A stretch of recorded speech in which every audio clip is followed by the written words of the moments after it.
ലോകാവസാനത്തോളം നമ്മോട് കൂടെ എല്ലാ നാളും ഉണ്ടെന്നരളി ചെയ്ത നമ്മുടെ കർത്താവിൻ്റെ നാമം ഈ രാത്രിയിലും മഹത്വപ്പെടട്ടെ. ഇതുവരെ ദൈവത്തിൻ്റെ വചനം നമ്മോട് പങ്കുവെച്ചുകൊണ്ടിരുന്ന എബ്രഹാം ജോസഫ് പാസ്റ്റങ്ങൾ ഉൾപ്പെടെ കർത്താവിൻ്റെ ദാസന്മാർക്കും ദൈവജനത്തിനും ക്രിസ്തീയ വന്ദനങ്ങളെ സ്നേഹത്തോടുകൂടെ അറിയിക്കുന്നു. അല്പം നമ്മൾ വൈകിയെങ്കിലും വേഗത്തിൽ നമ്മൾ പഠിച്ചു വരുന്ന വെളിപ്പാട് പുസ്തകം 4-ാം അധ്യായത്തിലെ സ്വർഗീയ ദർശനത്തെക്കുറിച്ചുള്ള സ്വർഗത്തിലെ കാര്യങ്ങളെ യോഹന്നാൻ കാണുന്നതിനെ പറ്റി നമുക്ക് തുടർന്നും ചിന്തിക്കാം. സ്തോത്രം.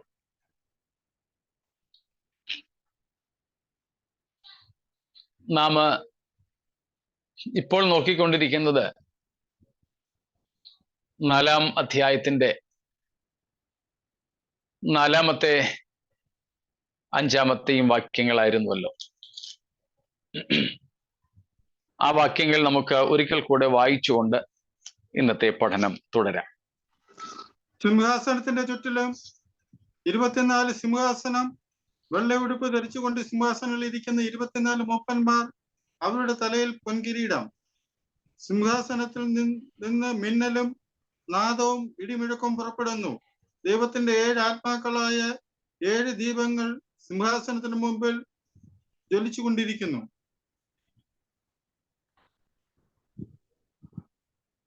സ്വർഗത്തിലെ സിംഹാസനം നമുക്ക് നടുവിൽ ഇരിക്കുന്ന ദൈവത്തിൻ്റെ സിംഹാസനവും അതിന് ചുറ്റുമുള്ള മൂപ്പന്മാരുടെ സിംഹാസനങ്ങളും ഇവിടെ കാണുവാൻ സാധിക്കുന്നു. മൂപ്പന്മാർ എന്നതിൻ്റെ വിവിധ ആശയങ്ങൾ നമ്മൾക്ക് കാണുവാൻ സാധിച്ചു. അതിലെ പ്രധാനപ്പെട്ട 2-3 ആശയങ്ങൾ ഓർക്കുമല്ലോ. ഒന്ന്, പഴയ നിയമത്തിലെയും പുതിയ നിയമത്തിലെയും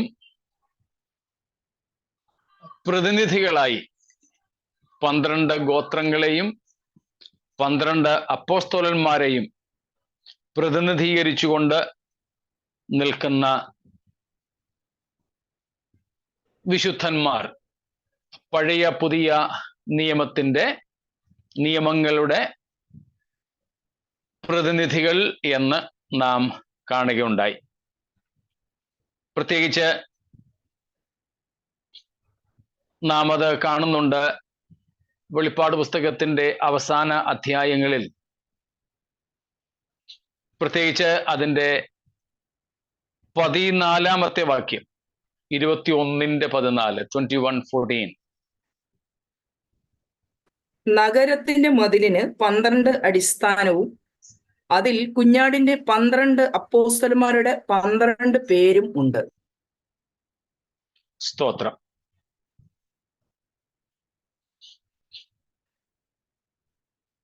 അതിൻ്റെ 12-ാമത്തെ വാക്യവും കൂടെ, അതിന് പൊക്കമുള്ള വൻമതിലും 12 ഗോപുരവും ഗോപുരങ്ങളിൽ 12 ദൂതന്മാരും ഉണ്ട്. ഇസ്രായേൽ മക്കളുടെ 12 ഗോത്രങ്ങളുടെയും പേർ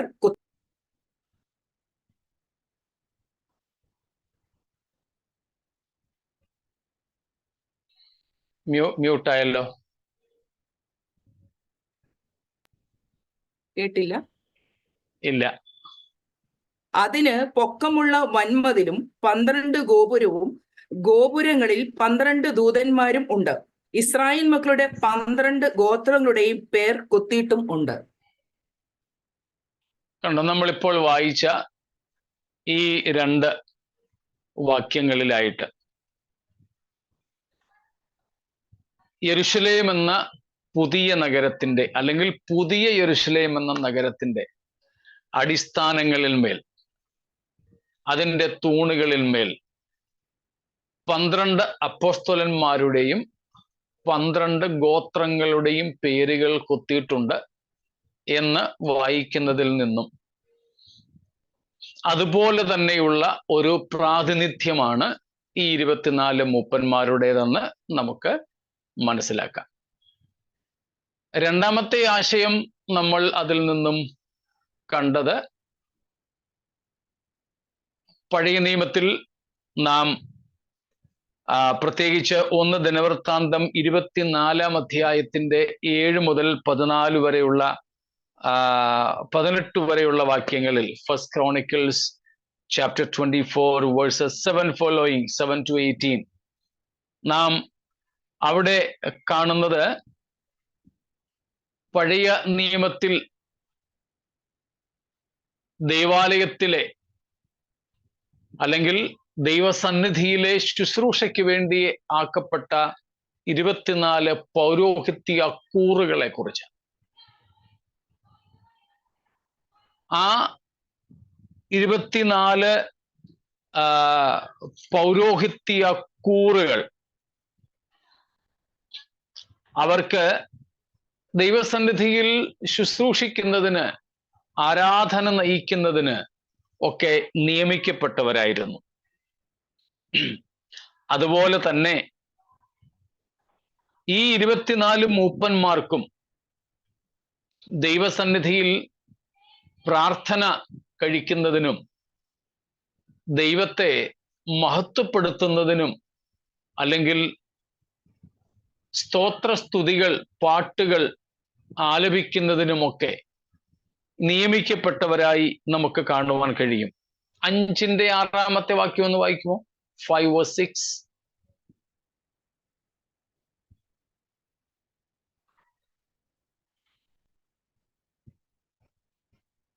വെളിപ്പാട് 5-ന്റെ 6. വെളിപ്പാട് 5-ന്റെ 6. ഞാൻ സിംഹാസനത്തിന്റെയും 4 ജീവികളുടെയും നടുവിലും മൂപ്പന്മാരുടെ മധ്യത്തിലും ഒരു കുഞ്ഞാട് അറുക്കപ്പെട്ടതുപോലെ നിൽക്കുന്നത് കണ്ടു. അതിന് 7 കൊമ്പും സർവഭൂമിയിലേക്ക് അയച്ചിരിക്കുന്ന 7 ദൈവാത്മാക്കളായ 7 കണ്ണും ഉണ്ട്.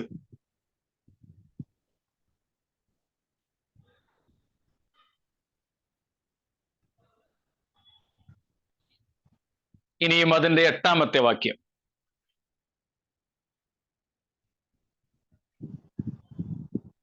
വാങ്ങിയപ്പോൾ 4 ജീവികളും 24 മൂപ്പന്മാരും ഓരോരുത്തൻ വീണയും വിശുദ്ധന്മാരുടെ പ്രാർത്ഥന എന്ന ധൂപവർഗവും നിറഞ്ഞ പൊൻകലശവും പിടിച്ചുകൊണ്ട് കുഞ്ഞാടിന്റെ മുമ്പാകെ വീണു. 24 പുരോഹിതന്മാർ കൂറുകളുടെ അടിസ്ഥാനത്തിൽ ദൈവാലയത്തിൽ ശുശ്രൂഷ ചെയ്യുവാൻ നിയമിക്കപ്പെട്ടിരുന്നു. അവരുടെ ശുശ്രൂഷ ജനത്തിനു വേണ്ടി മധ്യസ്ഥത അണയ്ക്കുന്നതും അതിലുപരി ദൈവത്തിന് സ്തോത്രയാഗങ്ങൾ അർപ്പിക്കുന്നതുമൊക്കെയായിരുന്നു. ഇവിടെ ഈ 24 മൂപ്പന്മാർ ഏതാണ്ട് 2 കാര്യങ്ങൾ പ്രധാനമായിട്ടും ചെയ്യുന്നതായി കാണുന്നു. വിശുദ്ധന്മാരുടെ പ്രാർത്ഥന എന്ന ധൂപകലശം ഇവർ കയ്യിൽ പിടിച്ചിരിക്കുന്നു. തെറ്റിദ്ധരിക്കരുത്, ചില ക്രൈസ്തവ സഭകൾ പറയുന്നത് പോലെ ഇവിടെ ഇരുന്ന് പ്രാർത്ഥിക്കുന്നവരുടെ മധ്യസ്ഥന്മാരായിട്ട് ഇടനിലക്കാരായി നിൽക്കുന്നവരല്ല ഇവർ.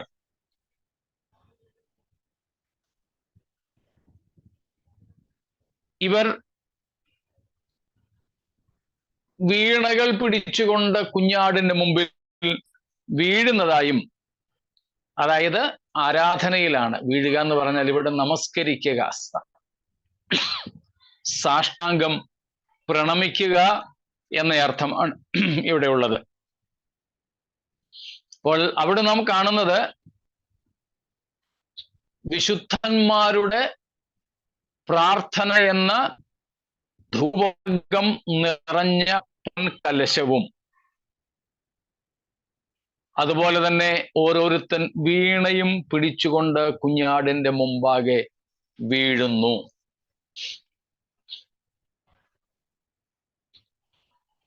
ധാരാളം വിശുദ്ധന്മാർ ദൈവസന്നിധിയിൽ ധാരാളം പ്രാർത്ഥനകൾ നടത്തുന്നു. ആ പ്രാർത്ഥനയെല്ലാം ദൈവം തൻ്റെ സന്നിധിയിൽ എന്ത് ചെയ്തിരിക്കുകയാണ്? വാങ്ങി സൂക്ഷിച്ച് വച്ചിരിക്കുകയാണ്. നാം 8-ാമത്തെ അധ്യായത്തിലേക്ക് വരുമ്പോൾ അതേക്കുറിച്ച് കൂടുതൽ വിശദീകരണങ്ങളുണ്ട്. അപ്പോൾ 2 കാര്യങ്ങൾ ഈ മൂപ്പന്മാർ ഇവിടെ ചെയ്യുന്നു. പ്രാർത്ഥന എന്ന ധൂപകലശം.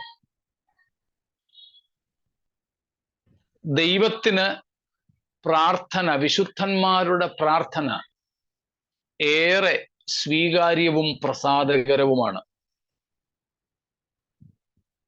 നാം സദൃശ്യവാക്യത്തിലും സഭാപ്രസംഗിലും ഒക്കെ വായിക്കുന്നത് ദുഷ്ടന്മാരുടെ യാഗം പോലും ആരാധന പോലും ദൈവത്തിന് വെറുപ്പായിരിക്കുമ്പോൾ നീതിമാന്മാരുടെ പ്രാർത്ഥന ദൈവത്തിന് സുഗ്രാഹ്യമായ യാഗമായി അർപ്പിക്കപ്പെടുന്നുവെന്നാണ്. അപ്പോൾ വിശുദ്ധന്മാരുടെ പ്രാർത്ഥനകൾ, ഇന്ന് നാം പ്രാർത്ഥിക്കുന്ന പല പ്രാർത്ഥനകൾക്കും ഉത്തരം ലഭിക്കുന്നത് എപ്പോൾ മാത്രമാകാം?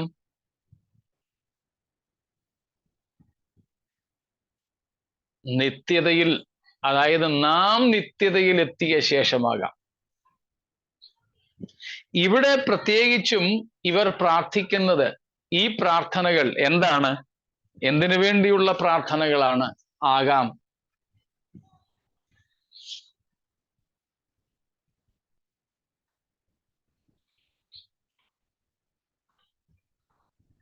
എട്ടാം അധ്യായത്തിന്റെ 3-ാം വാക്യം വായിച്ചാട്ടെ. 8:3. മറ്റൊരു ദൂതൻ ഒരു സ്വർണ്ണ ധൂപകലശവുമായി വന്ന് യാഗപീഠത്തിനരികെ നിന്നു. സിംഹാസനത്തിന് മുമ്പിലുള്ള സ്വർണപീഠത്തിന്മേൽ സകല വിശുദ്ധന്മാരുടെയും പ്രാർത്ഥനയോട് ചേർക്കേണ്ടതിന് വളരെ ധൂപവർഗം അവന് കൊടുത്തു. സ്തോത്രം. ഈ പ്രാർത്ഥനകൾ അർപ്പിക്കപ്പെടുന്നത്, സ്വീകരിക്കുന്നത്, സൂക്ഷിച്ചു വയ്ക്കുന്നത് ഈ മൂപ്പന്മാരോ മറ്റ് ദൂതന്മാരോ ആരുമല്ല. ഇവിടെ നാം കാണുന്നു, ഈ പ്രാർത്ഥനകൾ സ്വീകരിക്കുന്നതും അവയ്ക്ക് ഉത്തരം കൊടുക്കുന്നതും ദൈവം തന്നെയാണ്, ദൈവസന്നിധിയിലാണ്. എന്നാൽ പുരോഹിതന്മാർ എന്ന നിലയിൽ ദൈവം ഇവർക്ക് ഒരു ശുശ്രൂഷ ഏൽപ്പിച്ചു, അല്ലെങ്കിൽ ഏൽപ്പിക്കുന്നു. ദൈവസന്നിധിയിൽ സ്വീകരിച്ച്, എൻ്റെ അമ്മച്ചിയുടെയൊക്കെ ഭാഷയിൽ പറഞ്ഞാൽ ദൈവത്തിൻ്റെ തുരുത്തിയിലാക്കി വച്ചിരിക്കുന്ന പ്രാർത്ഥനകൾക്ക് ഇപ്പോൾ മറുപടി കൊടുക്കുവാൻ പോവുകയാണ്. നമ്മളും എത്രയോ വേദനയോടെ രാഷ്ട്രത്തിന് വേണ്ടി, ഗവൺമെന്റുകൾക്ക് വേണ്ടി, രാഷ്ട്ര തലവന്മാർക്ക് വേണ്ടി ഒക്കെ പ്രാർത്ഥിച്ചിട്ടുണ്ട്, പ്രാർത്ഥിക്കാറുണ്ട്. പക്ഷേ നമ്മൾ പ്രാർത്ഥിക്കുന്നത് പോലെയുള്ള ഒരു മറുപടി ഇതുവരെയും നമുക്ക് ലഭിച്ചിട്ടില്ല. അതിൻ്റെ അർത്ഥം ദൈവം ആ പ്രാർത്ഥനകളൊന്നും കൈക്കൊണ്ടില്ല എന്നാണോ? അല്ല. അതെല്ലാം നിവർത്തിക്കപ്പെടുന്നതിന് സമയമുണ്ട്. അതുവരേക്കും ആ പ്രാർത്ഥനകൾ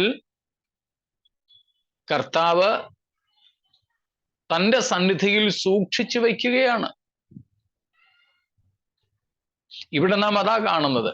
അതല്ലാതെ ഇവർ മധ്യസ്ഥന്മാരായി നമ്മുടെ പ്രാർത്ഥനകളെ ഇടനിലയ്ക്ക് നിന്ന് ദല്ലാളുമാരായി ദൈവസന്നിധിയിലേക്ക് കൊണ്ടുപോകുന്നതല്ല.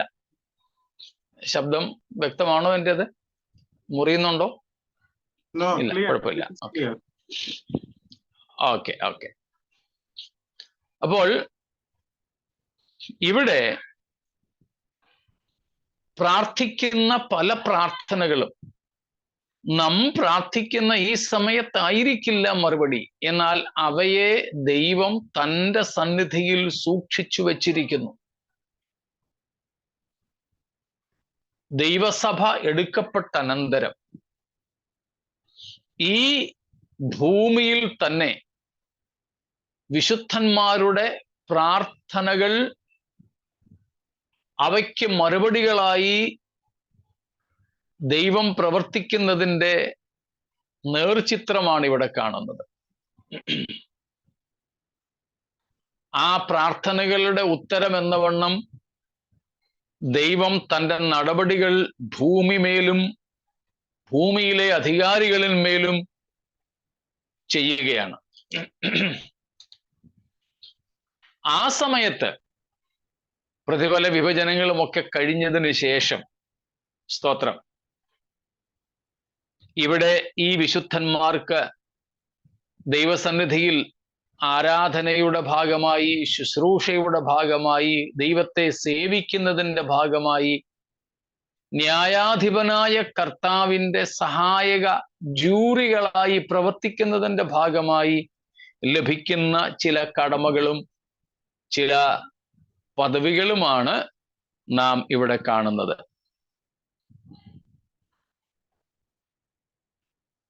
സ്വർണ ധൂപകലശവുമായി യാഗപീഠത്തിന്റെ അരികെ സിംഹാസനത്തിന്റെ മുൻപിലുള്ള സ്വർണപീഠത്തിന്മേൽ ഒരർപ്പണം, സകല വിശുദ്ധന്മാരുടെയും പ്രാർത്ഥനയോട് ചേർക്കേണ്ടതിന് വളരെ ധൂപവർഗം. അടുത്ത വാക്യവും കൂടെ വായിച്ചാട്ടെ, 4-ാമത്തെ വാക്യം. ധൂപവർഗത്തിന്റെ പുക വിശുദ്ധന്മാരുടെ പ്രാർത്ഥനയോടുകൂടെ ദൂതന്റെ കയ്യിൽ നിന്ന് ദൈവസന്നിധിയിലേക്ക് കയറി. സ്തോത്രം. വിശുദ്ധന്മാരുടെ പ്രാർത്ഥന ഇവിടെ ധൂപവർഗത്തിന്റെ പുകയുമായി കലർന്ന് ദൈവസന്നിധിയിലേക്ക് എത്തുന്നു എന്ന് പറഞ്ഞാൽ അതിൻ്റെ അർത്ഥം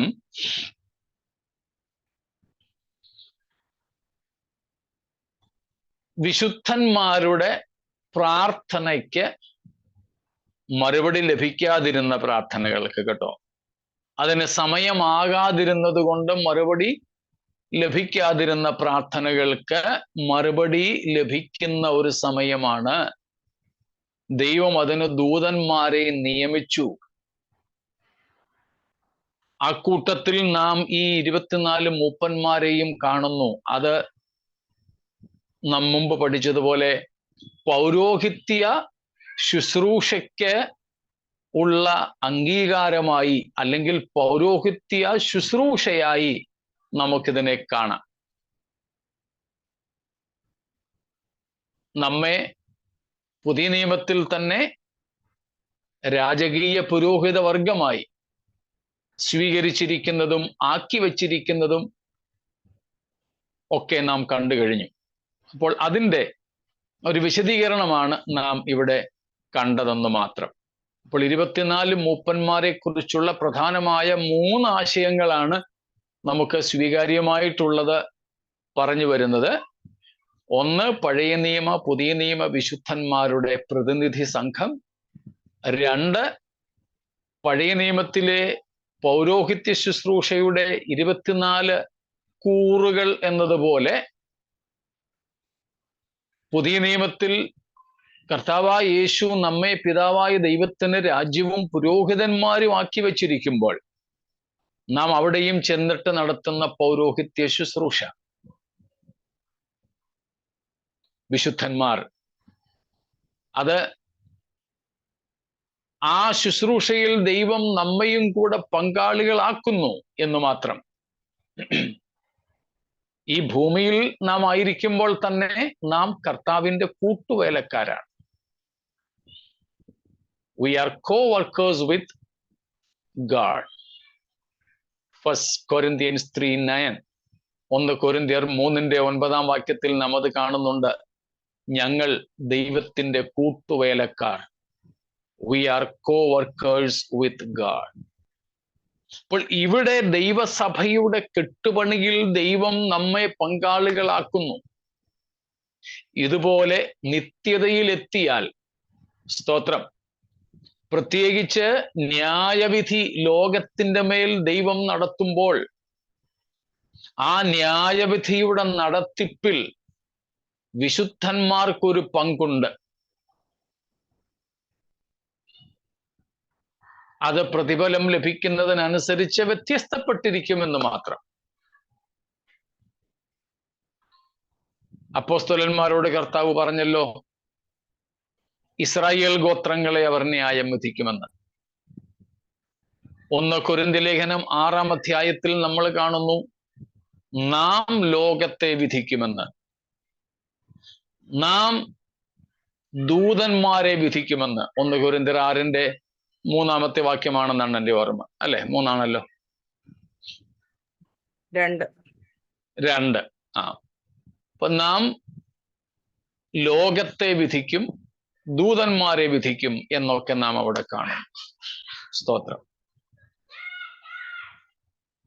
നമുക്കറിയാം, ന്യായാധിപൻ നമ്മുടെ കർത്താവായ യേശുവാണ്. മനുഷ്യനായി ഭൂമിയിൽ ജനിച്ച് ജീവിച്ച് മരിച്ച് അടക്കപ്പെട്ട് ഉയർത്തെഴുന്നേറ്റ യേശുവായിരിക്കും ന്യായാധിപൻ. നമ്മൾ ആ ന്യായാധിപന്റെ സഹായികളായിരിക്കും. അതിൽ നമുക്കെല്ലാവർക്കും ഒന്നും സഹായം ചെയ്യേണ്ടതായിട്ട് വരില്ല. അതിൽ പ്രതിഫലം നൽകുന്നതിനനുസരിച്ച് നിയമിക്കപ്പെടുന്നവരുണ്ട്. വിശുദ്ധന്മാരുടെ കൂട്ടത്തിൽ നിന്നാണെന്ന് മാത്രമേ ഉള്ളൂ. അതുപോലെ ഇവിടെ ഇപ്പോൾ നാം ഈ വായിച്ച വേദഭാഗങ്ങളിൽ ദൈവം ഭൂമിയുടെ മേലും അന്നത്തെ ഭൂവാസികളുടെ മേലും സർക്കാരുകളുടെ മേലും പൈശാചികമായ സ്ഥാപനങ്ങളുടെ മേലും ന്യായവിധി നടത്തുകയാണ്. ഇങ്ങനെയുള്ള ന്യായവിധികൾക്ക് വേണ്ടിയിട്ട് ധാരാളം വിശുദ്ധന്മാർ ഏറെ നാളുകളായി പ്രാർത്ഥിച്ചിട്ടുണ്ട്. നാമും നമ്മുടെ രാജ്യത്തിന് വേണ്ടി എത്ര വേദനയോടെ എത്ര നാളുകളായി പ്രാർത്ഥിക്കുന്നു. ഒരുപക്ഷെ ഇന്നും ഏറെ വേദനയോടെ വീണ്ടും പ്രാർത്ഥിച്ചു കാണാം. പക്ഷേ ദൈവം അവയ്ക്ക് മറുപടി ഉടനെ നൽകുന്നില്ല.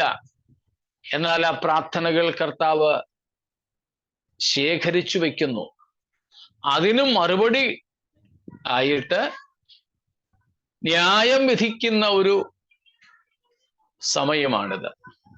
ആ ന്യായവിധിയുടെ സമയത്ത്, സ്തോത്രം, വിശുദ്ധന്മാർക്ക് ലഭിക്കുന്ന പങ്കാളിത്വത്തിന്റെ സൂചനയാണ് അവിടെ. അതുപോലെ തന്നെ പ്രാർത്ഥന ധൂപവർഗം മാത്രമല്ല, വീണകൾ പിടിച്ചുകൊണ്ട് ഈ മൂപ്പന്മാർ കുഞ്ഞാടന്റെ മുമ്പാകെ വീണ് അവനെ നമസ്കരിക്കുകയാണ്. പഴയ നിയമത്തിലെ പുരോഹിതന്മാർ ദൈവത്തിന് ആരാധന അർപ്പിച്ചതുപോലെ, സ്തുതിസ്തോത്ര യാഗങ്ങൾ അർപ്പിച്ചതുപോലെ, സ്തോത്രം, സങ്കീർത്തനങ്ങൾ തന്നെ നമുക്കറിയാമല്ലോ, ദൈവത്തിനുള്ള സ്തുതിഗീതങ്ങളാണ്. ഞങ്ങളുടെ സഭയിൽ ഞാൻ പല പ്രാവശ്യം പറഞ്ഞിട്ടുണ്ട്. ഒരു ചിന്തകൻ പറഞ്ഞത്, ദൈവം ഇസ്രായേലിന് 5 നിയമപുസ്തകങ്ങൾ കൈമാറി. 5 law books. 5 നിയമപുസ്തകങ്ങൾ ദൈവം ഇസ്രായേലിന് കൈമാറി. ദൈവത്തിന് ഇസ്രായേൽ മക്കൾ തിരിച്ച് ഒരു 5 പുസ്തകം കൊടുത്തു. എന്തിൻ്റെയാ? 5 ഏതാ?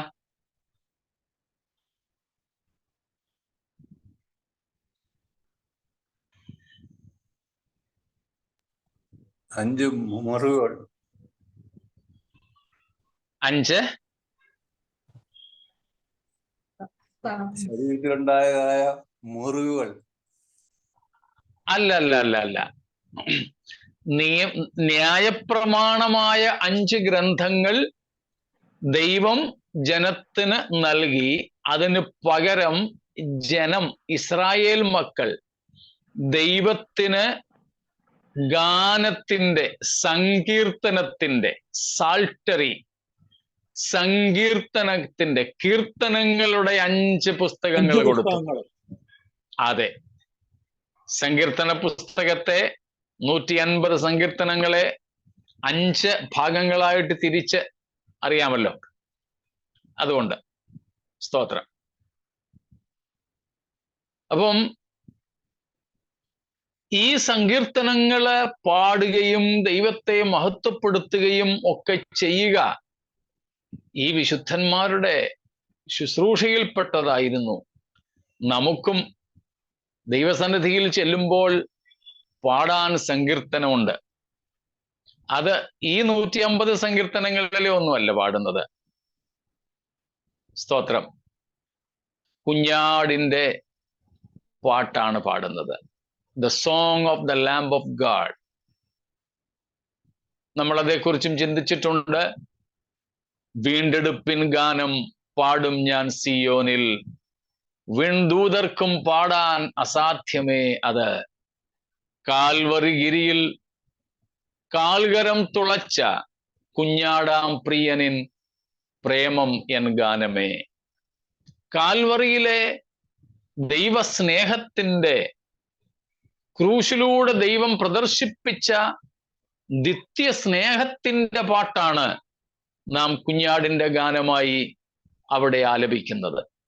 അതും എങ്ങനെ? പുരോഹിതന്മാർ എന്ന നിലയിൽ. അതുകൊണ്ട് രണ്ടാമത്തെ ആശയം നാം ചിന്തിച്ചത് അതാണ്. പഴയ നിയമത്തിലെ പുരോഹിതന്മാരുടെ 24 കൂറുകൾ പോലെ പുതിയ നിയമത്തിൽ ദൈവത്തിന്റെ അല്ലെങ്കിൽ യേശുവിന്റെ രക്തം കൊണ്ട് പിതാവായ ദൈവത്തിന് വേണ്ടി രാജ്യവും പുരോഹിതന്മാരുമാക്കപ്പെട്ട വിശുദ്ധന്മാരുടെ സംഘം. മൂന്നാമത്തെ ആശയം നാം ഇന്നലെ ഒടുവിൽ പങ്കുവച്ചിരുന്നു. വീണ്ടെടുക്കപ്പെട്ടവരുടെ പ്രതിനിധികളായി അവർ നിലനിൽക്കുന്നു എന്ന്. സ്തോത്രം. വീണ്ടെടുക്കപ്പെട്ടവരുടെ പ്രതിനിധികളായി. അങ്ങനെ 3 പ്രധാനപ്പെട്ട ആശയങ്ങളാണ് മൂപ്പന്മാർ ആര് എന്നതിന് നാം കണ്ടുകൊണ്ടിരുന്നത്. സ്തോത്രം. ഇന്നലെ പറയാതിരുന്ന കുറച്ച് കാര്യങ്ങളാണ് ഇന്ന് നാം ഇതുവരെ പങ്കുവച്ചത്. സ്തോത്രം. ഇത്രയും കാര്യങ്ങള് വ്യക്തമായി കാണുമെന്ന് ഞാൻ കരുതട്ടെ. എന്തെങ്കിലും വിശദീകരണം?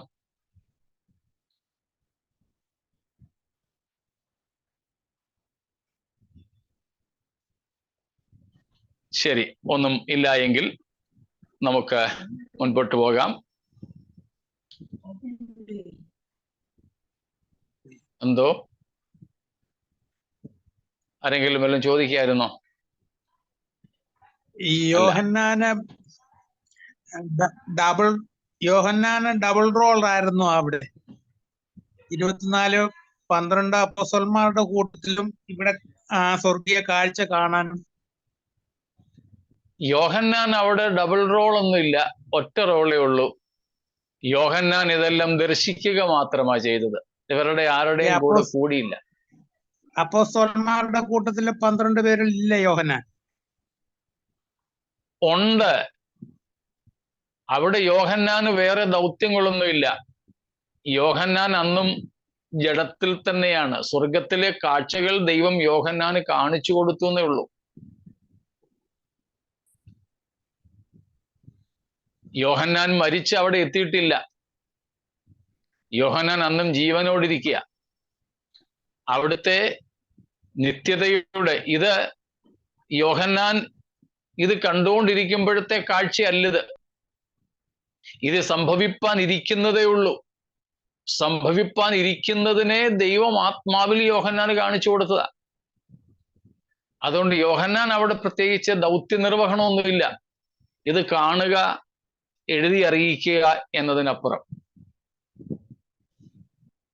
ആ ദൗത്യം ആ സംഘത്തിൽ യോഹന്നാൻ ചേരുന്നത് യോഹന്നാന്റെ മരണശേഷമേ ഉള്ളൂ. ആ സംഘത്തിൽ യോഹന്നാന് ചേർന്ന് എന്തെങ്കിലും ചെയ്യാനുള്ളത് ദൈവസഭ എടുക്കപ്പെട്ട ശേഷമേ ഉള്ളൂ. അന്ന് സംഭവിപ്പാനുള്ളതിനെ കുറിച്ച് ഇന്ന് ദൈവം യോഹന്നാന് കാണിച്ചു എന്നേ ഉള്ളൂ. അത് യോഹന്നാൻ മാറി നിന്ന് കണ്ടു, അത്രമാത്രം. Okay okay. പക്ഷെ ഈ കണ്ട 24 പേര് ആരൊക്കെയാണെന്ന് യോഹന്നാൻ മനസ്സിലായി കാണുമോ പക്ഷെ? ഏതായാലും ആത്മാവിൽ കണ്ടല്ലോ 24 മൂപ്പന്മാര്. അപ്പൊ മൂപ്പന്മാരെ കണ്ടാ മതി, മൂപ്പന്മാരെ കണ്ടാ മതി. ആരൊക്കെയാണെന്ന് യോഹന്നാൻ അറിയേണ്ട ആവശ്യമില്ല. ഓക്കെ. യോഹന്നാന് മനസ്സിലായി കാണാം, മനസ്സിലായില്ലായിരിക്കാം. യോഹന്നാന് ആ കാഴ്ചകൾ കാണുന്നു, താൻ അത് നമുക്ക് എഴുതി തരുന്നു. അല്ല ആദ്യം തന്നെ പറയുന്നുണ്ടല്ലോ ഭാവിയിൽ സംഭവിക്കാനുള്ളത് കാണിച്ചു തരാമെന്നല്ലേ പറഞ്ഞേക്കുന്നത്. അതെ അതെ, തീർച്ചയായിട്ടും 2-ാം വാക്യത്തിൽ അത് തന്നെയാണ് പറയുന്നത്. അതുകൊണ്ട് യോഹന്നാൻ ഇത് കാണുമ്പോൾ ഈ സംഭവങ്ങളൊന്നും ഉള്ളതല്ല, ഭാവിയിലേക്കുള്ളത് ദൈവം മറന്നേക്ക് കാണിച്ചു എന്നേ ഉള്ളൂ. അതുകൊണ്ട് യോഹന്നാൻ അവിടെ ഒരു ആക്റ്റീവ് പങ്കാളിത്വം ഈ വിഷയങ്ങളിൽ അന്നില്ല. താൻ അന്നും ജഡത്തിൽ തന്നെ വസിക്കുന്നതേ ഉള്ളൂ. പക്ഷെ ദൈവത്തെ കണ്ടപ്പം വർണ്ണിക്കുന്നുണ്ടല്ലോ, സൂര്യകാന്തം പോലെയും പത്മരാഗം പോലെയും. അതെ, ദൈവത്തെ അതുപോലെ മൂപ്പന്മാരെ മനസ്സിലായി കാണുമായിരിക്കും അല്ലേ? ദൈവത്തെ കണ്ടപ്പം യോഹന്നാന് മൂപ്പന്മാർ ആരാണെന്ന് നോക്കേണ്ട ആവശ്യം പോലും വരുന്നില്ല. നമ്മുടെ കൂട്ട് അങ്ങനെ ഒരു ചിന്ത പോലും യോഹന്നാന് വരുന്നില്ല. ഇത് നമ്മൾ ഈ ജഡത്തിൽ വസിച്ചുകൊണ്ടാണ് ഇതൊക്കെ ഇങ്ങനെ ഇഴകീറി നോക്കുന്നത്. ദൈവത്തെ കണ്ട യോഹന്നാന്, ദൈവിക ദർശനം കണ്ട യോഹന്നാന് ഞാൻ അതിനകത്തുണ്ടോ എന്ന് പോലും ശ്രദ്ധിക്കേണ്ട ആവശ്യം വരുന്നില്ല. ആ ഒരു ദർശനമാണ് യോഹന്നാനെ നമ്മൾ ചിന്തിക്കുന്നതിൽ നിന്നും വ്യത്യസ്തമായി ചിന്തിപ്പിച്ചത്. പൗലോസ് പറഞ്ഞ കാര്യം കൂടെ അതിനോട് ചേർത്ത് വെക്കണം. അവിടെ ഞാൻ കേട്ടത് മനുഷ്യർക്ക് ഉച്ചരിച്ചു കൂടാത്ത കാര്യങ്ങളാണ്. അതുകൊണ്ട് അവിടെ കേട്ടതെല്ലാം കണ്ടതെല്ലാം അങ്ങനെ എഴുതി തരികയല്ല ഇവരുടെ ദൗത്യം. ദൈവം അവരോട് പറഞ്ഞത് മാത്രം. ആ ഒരു ജിജ്ഞാസ നമ്മിൽ കിടക്കട്ടെ. സ്തോത്രം. അപ്പോൾ ദൈവദർശനത്തിന്റെ മുമ്പിൽ മറ്റൊന്നും യോഹന്നാന് വിഷയമല്ല. സ്തോത്രം. നമ്മളൊക്കെ ചിലപ്പോ പറയത്തില്ലേ, ചില കുഞ്ഞുങ്ങളെ, ഞങ്ങളുടെ ചർച്ചിൽ തന്നെ ഒരു കൊച്ചു കുഞ്ഞുണ്ട്, 1 വയസ്സോളം പ്രായമുള്ളൊരു കുഞ്ഞ്. അതിൻ്റെ പപ്പ ജോലി കഴിഞ്ഞെങ്ങാനും വന്നാൽ, എപ്പോഴെങ്കിലും വന്നാൽ, ആ കുഞ്ഞ് പപ്പയുടെ പുറകെ കരഞ്ഞുകൊണ്ട് നടക്കും എടുക്കുന്നത് വരെ. പക്ഷെ അദ്ദേഹം ഈ കഴിഞ്ഞിടയ്ക്കൊക്കെ പറയുകയുണ്ടായി, ഇവൾ എന്നെ രാത്രിയിൽ അറിയത്തേയില്ല.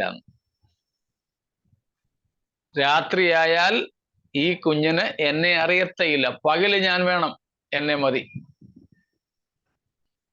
രാത്രിയായോ ഉറങ്ങാൻ തുടങ്ങിയോ അമ്മയല്ലാതെ വേറെ ആരും വേണ്ട. അത് കഴിഞ്ഞിട്ട് ഇവക്കെന്നെ ഒരു പരിചയവും ഇല്ല. ഇതുപോലെ നാം ദൈവത്തെ കണ്ടാൽ പിന്നെ മൂപ്പന്മാരോ പുതിയ യെരുശലേമിന്റെ മനോഹാരിതയോ അവിടുത്തെ വജ്രങ്ങളോ രത്നക്കല്ലുകളോ ഇതൊന്നുമേ നമുക്ക് വിഷയമായിരിക്കില്ല. സ്തോത്രം.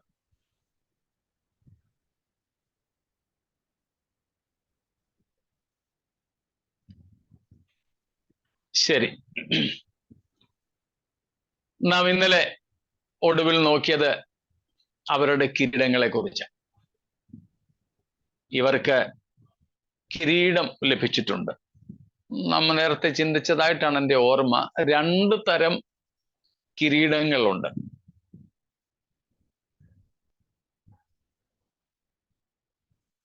രണ്ടും മൂന്നും അധ്യായങ്ങളിൽ നമ്മൾ പഠിച്ചായിരുന്നു. ഓർമ്മയുണ്ടോ ആർക്കെങ്കിലും? സ്റ്റിഫനോസ് എന്നും ഡയാഡീം എന്നും ഉള്ള 2 കിരീടങ്ങൾ. സ്റ്റിഫനോസ് എന്ന് പറഞ്ഞാൽ ജയാളികൾക്കുള്ള കിരീടങ്ങളാണ്.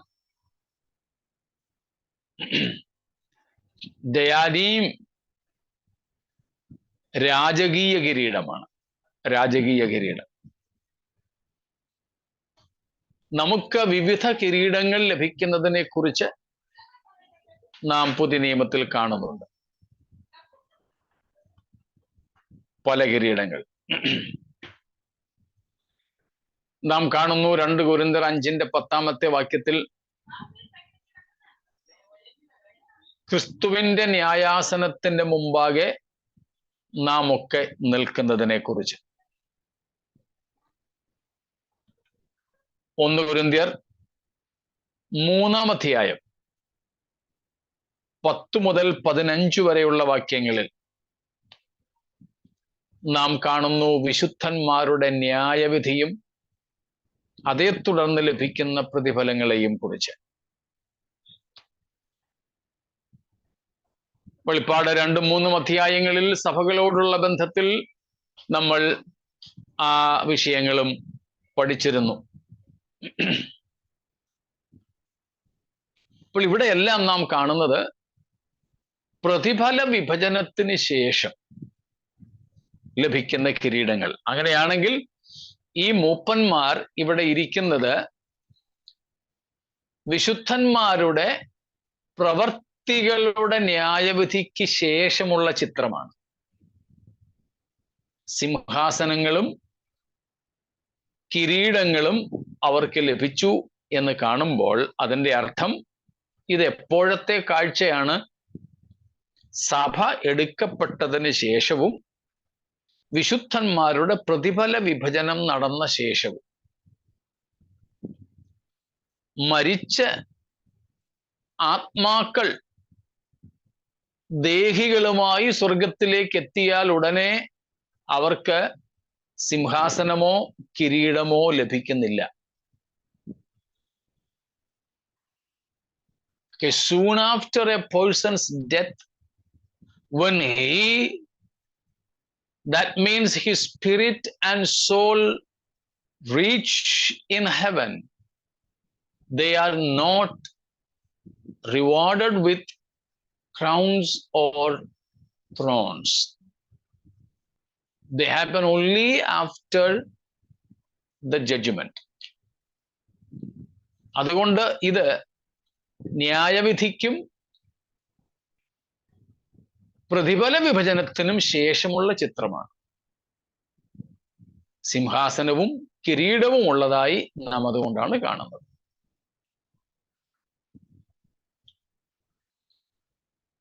പൗലോസും പറയുന്നുണ്ട്, നീതിയുടെ കിരീടം എനിക്കായി വച്ചിരിക്കുന്നു. അത് ചെല്ലുമ്പോൾ ഉടൻ തന്നെ തനിക്ക് ലഭിക്കുന്നതിനെ കുറിച്ചല്ല, പ്രതിഫല വിഭജനത്തിന് ശേഷം. അതിനാണ് ന്യായവിധി എന്ന് പറയുന്നത്. ശിക്ഷാവിധി വിശുദ്ധന്മാർക്കില്ല, പക്ഷെ ന്യായവിധി ഉണ്ട്. There is no condemnation for the saints, but there will be judgments. That judgment is to determine what they earned after their repentance. ആരെങ്കിലും വല്ലതും ചോദിക്കായിരുന്നോ? അന്നേരം അത് 1000 ആണ്ടിന് മുന്നേ ഇല്ലയോ ഈ 7 കൊല്ലം? അതെ, അതെ. ഓക്കെ. നമ്മൾ കർത്താവിനോട് കൂടെ ആയിരിക്കുന്ന സമയത്താണ് ഇത് സംഭവിക്കുന്നത്. പിതാവിൻ്റെ ഭവനത്തിലെ അനേക വാസസ്ഥലങ്ങളിൽ നമ്മെ മേഘത്തിൽ നിന്നും കൂട്ടിക്കൊണ്ടു പോയിട്ടാണ് ഈ പ്രതിഫല വിഭജനത്തിന്റെ കാര്യങ്ങൾ നടക്കുന്നത്. അതിനുശേഷമേ നാം ഭൂമിയിലേക്ക് കർത്താവിനോട് കൂടെ ഇറങ്ങി വരുന്നുള്ളൂ.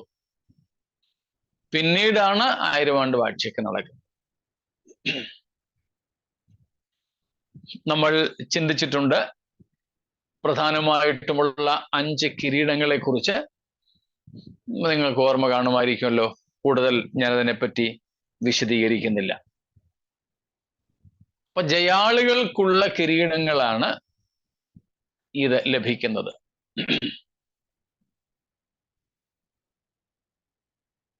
നമ്മൾ ഇതിനെ കുറിച്ച് കണ്ടിട്ടുണ്ട്. ദ ക്രൗൺ ഓഫ് ജോയ്, പ്രശംസാ കിരീടം. 1 തെസ്സലോനിക്കർ 2:19 അധ്യായത്തിൽ, 1 തെസ്സലോനിയൻസ് 2:19, അവിടെ പ്രശംസാ കിരീടം, സന്തോഷത്തിന്റെ കിരീടം ആത്മാക്കളെ നേടുന്നവർക്ക് ലഭിക്കുന്നതാണ്. രണ്ടാമത് ക്രൗൺ ഓഫ് റൈച്ചസ്നെസ്, നീതിയുടെ കിരീടം.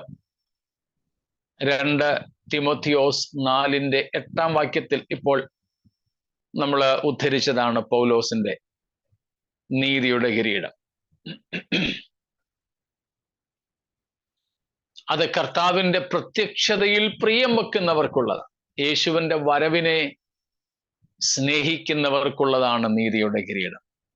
അതുപോലെ ജയാളികൾക്കും നല്ല പോർ പൊരുതു, ഓട്ടം തികച്ചു, വിശ്വാസം കാത്തു എന്ന് പൗലോസ് പറയുന്ന ആ അനുഭവക്കാർക്കും കർത്താവിന്റെ പ്രത്യക്ഷതയിൽ പ്രിയം വെക്കുന്ന ഏവർക്കും തന്നെ എന്ന് അടുത്ത വാക്യത്തിൽ പൗലോസ് പറയുന്നു. മൂന്നാമത്തേത് ക്രൗൺ ഓഫ് ഗ്ലോറി, തേജസ്സിന്റെ കിരീടമാണ്. തേജസ്സിന്റെ കിരീടം 1 പത്രോസ് 5:4 നാം കാണുന്നു. ഇടയശ്രേഷ്ഠൻ പ്രത്യക്ഷപ്പെടുമ്പോൾ പ്രത്യേകിച്ച് മൂപ്പന്മാർക്ക്, സഭാപരിപാലനം ചെയ്തവർക്ക്, നന്നായിട്ട് സഭയെ പാലിച്ചവർക്ക്, പാസ്റ്റേഴ്സിന് പ്രധാനമായും ലഭിക്കുന്ന ഒരു കിരീടമാണത്. നാലാമത്തേത് ജയാളികളായ എല്ലാവർക്കും ലഭിക്കുന്ന ഒന്നാണ് വാടാത്ത കിരീടം, imperishable crown, incorruptible crown. 1 Corinthians 9:25, 1 കൊരിന്ത്യർ 9:25 അഞ്ചാമത്തേതാണ് സ്നാനക്കുളത്തിൽ വെച്ച് നമ്മളോട് പറഞ്ഞ് നമ്മൾ കേൾക്കാറുള്ളത്, ക്രൗൺ ഓഫ് ലൈഫ്, ജീവന്റെ കിരീടം.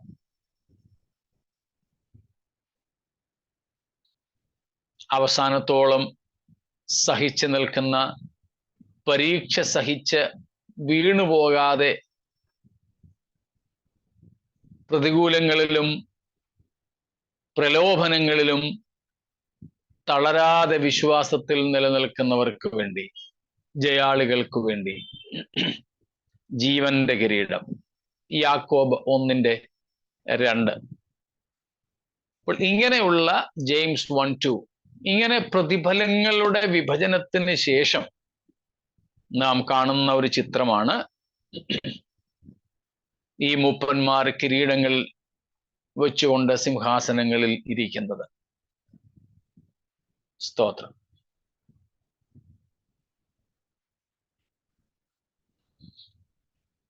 സമയം നമ്മുടേതായെന്ന് എനിക്ക് തോന്നുന്നത്, അല്ലേ?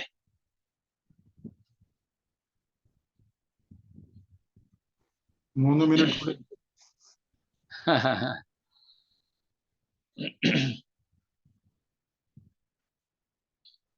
അപ്പോൾ ഇവർ കിരീടങ്ങൾ ധരിച്ചു കൊണ്ടിരിക്കുന്നു.